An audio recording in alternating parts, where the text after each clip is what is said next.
Li Kuan got his cell back and decided to listen to a few of his elderly Korean friends, because there was nothing left in his hands to do but endure. For the first time in 6 months, he's allowed out of his cell and he sees Changi Prison, built on the sea, with a pier in front where supplies are brought in and where the inmates reach the prison. The prison consists of 4 buildings connected by corridors to ease movement inside. There are more than 300 guards, not counting the guards with the cameras. In the middle of the ground is a large yard. This is the prison yard. Buildings 1, 2, and 3 hold the inmates' cells, while Building 4 houses the hospital, the workshop, and the solitary cells. Building 4 is special, an old building where everything is different. It used to be a military base in the old days of war, and it's connected to the pier because it serves as the administrative building of the prison. The guards change their positions every 15 minutes and change all their shifts every 12 hours, exactly 18 minutes apart. This is all part of the watchful system, along with cameras and sensors. Pay attention to Li Kuan in the first week in the yard. There's an officer named Chen who looks annoyed, gripping a watch in his hand as if he's waiting for someone. A prisoner tells him that no one in the workshop knows the hours or how to fix the clock. He goes to Chen and asks to see the watch. Chen looks at him and hands it over, and Li Kuan studies it. Chen tells him he has what he needs exactly. Li Kuan is an electronics engineer by trade, and the officer decides to put him to work in the workshop as a kind of repayment, and because he'll actually be useful within a month. Li Kuan becomes the first inmate in the entire prison whose skill makes a noticeable difference. The guards all know him. A guard named Wilson says Li Kuan's hands are like those of a wizard, and he notes that most of the workers in the workshop are university students who can't even tell a screwdriver from a key. Li Kuan grows used to the routine of the prison until Meng's visit arrives. Ming tells Li Kuan that their daughter has a malignant tumor in her body and needs an operation that costs $300,000 to fix. It must be done within exactly 4 months. She has nothing left to sell, and the landlord kicked her out for not paying the rent. She moved back to her old hometown to live with her parents and resume her old job in a clothing shop to support both her daughter and herself. But she fears her daughter is slipping away slowly. Meng's eyes are filled with tears, and Li Kuan feels helpless because there's a glass barrier between them. Yet he smiles through the tears and says he'll find a way to help. Meng's visit leaves him heavier than before, but it also steals his resolve. Ming warns him that she won't be able to visit again because the travel costs are too high every few months. Li Kuan rises from the chair and goes back to his cell with one thought. He must escape. From there, Li Kuan starts to map out an escape through the tunnels beneath the workshop. He talks with Kim, the elderly Korean friend, and they discuss how the city's pumps and pipes are not secure and could be exploited.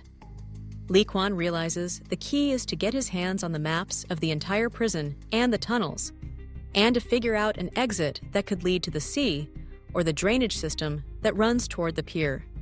He decides to work with Kim in the workshop, even as the guards notice his growing usefulness. He learns there is a way to disable the cameras for brief windows, enough to slip through between the changing guards. He begins to gather any information he can: maps from the library and the warden's office, little pieces of paper, coordinates that might help him locate the tunnels. He dreams of a plan that would take 4 months, with November as the ideal deadline to attempt the escape. Li Kuan's plan depends on being in the workshop constantly, so the guards don't suspect anything. He starts charting every move of the guards, watching their patterns, and he hides fragments of the prison map in the workshop to study later. He also scratches the first letters of his daughter's name on the table as a mental reminder of what he's fighting for. As the plan takes shape, a new obstacle emerges. Chang, a seasoned con man who has been in the prison for 5 years. Chang can bribe guards and has influence with the administration. He demands $100,000 and says his wife will know what to do with it. He gives Li Kuan 3 days to come up with the money, or else he'll leak what he knows about Li Kuan's plans. Li Kuan refuses to be extorted, and Chang begins to watch him more closely. Li Kuan realizes Chang isn't the only threat.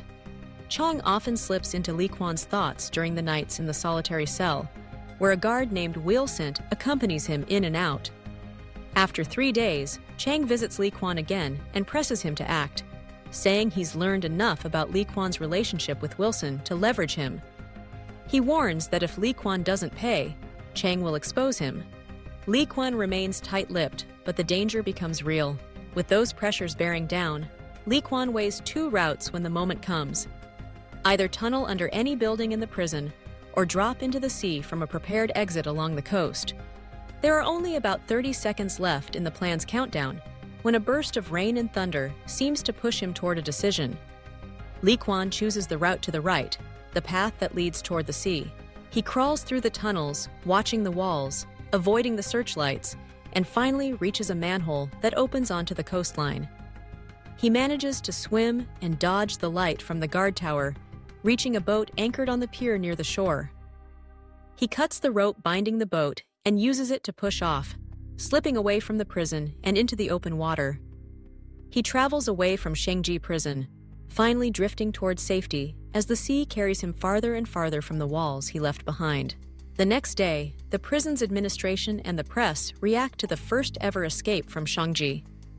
Patrols fan out to try to locate him, but there is no trace of Li Kuan. The news confirms that Li Kuan escaped, and a photo of his daughter appears in stories about his escape. Li Kuan's escape is framed as a miraculous act of love for his child. Kim later reveals that Li Kuan's escape was not just about escape, but about saving his daughter. He plans to secure the same operation for her. The plan moves forward, and the money is arranged for the operation. The money behind the operation is tied to Li Kuan's daughter's care. Li Kuan's ally, Remain 2, creates a bank account under Li Kuan's name and deposits $500,000, then withdraws and routes funds to Li Kuan's daughter and later to his wife.